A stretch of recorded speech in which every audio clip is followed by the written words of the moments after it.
ಪತಿ ಪತ್ನಿ ಜಗಳ, ಅರ್ಧ ತಲೆ ಬೋಳಿಸಿದ ಗಂಡ. ಪತಿ ಪತ್ನಿ ಜಗಳದಲ್ಲಿ ಗಂಡ ಪತ್ನಿಯ ಮೇಲೆ ಹಲ್ಲೆಗೈದು ಅರ್ಧ ತಲೆ ಬೋಳಿಸಿದ ಘಟನೆ ನಡೆದಿದೆ. ಬಾಗಲಕೋಟೆ ಜಿಲ್ಲೆ ಜಮಖಂಡಿ ತಾಲೂಕಿನ ಕಡಕೋಳ ಗ್ರಾಮದಲ್ಲಿ ಘಟನೆ ನಡೆದಿದ್ದು, 22 ವರ್ಷದ ಶ್ರೀದೇವಿ ಎಂಬ ಮಹಿಳೆಯ ಅರ್ಧ ತಲೆ ಬೋಳಿಸಿ ದುಷ್ಕೃತ್ಯ ನಡೆದಿದೆ.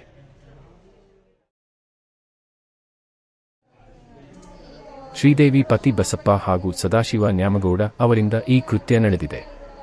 ಬಸಪ್ಪ ಹಾಗೂ ಶ್ರೀದೇವಿ ಮಧ್ಯೆ ಆಗಾಗ ಜಗಳವಾಗುತ್ತಿದ್ದು, ಜಗಳ ಹಿನ್ನೆಲೆ ತವರು ಮನೆಯಲ್ಲಿದ್ದ ಪತ್ನಿ ನಂತರ ತವರು ಮನೆಯಲ್ಲಿ ಸಖಿ ತಂಡದಿಂದ ಕೌನ್ಸಿಲಿಂಗ್ ಬಳಿಕ 2 ತಿಂಗಳ ಹಿಂದೆ ಗಂಡನ ಮನೆಗೆ ಹೋಗಿದ್ದಳು ಶ್ರೀದೇವಿ.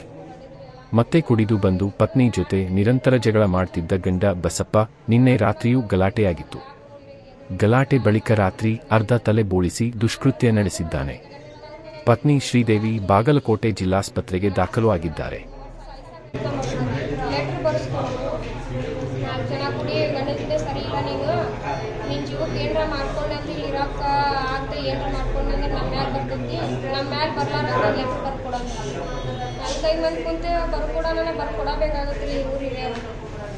ಲೆಟ್ರ್ ಬರ್ಸ್ಕೊಂಡ್ರು ಅವ್ವ ಅಪ್ಪ ಹೇಳಿದ ಅದನ್ನ ಯಾಕೆ ನಿಮ್ಮ ಓನಪ್ಪ ಹೇಳಿದ್ರು ಅದನ್ನು 2 ದಿನ ಜಗಳ ಹಿಡಿದ್ರಿ.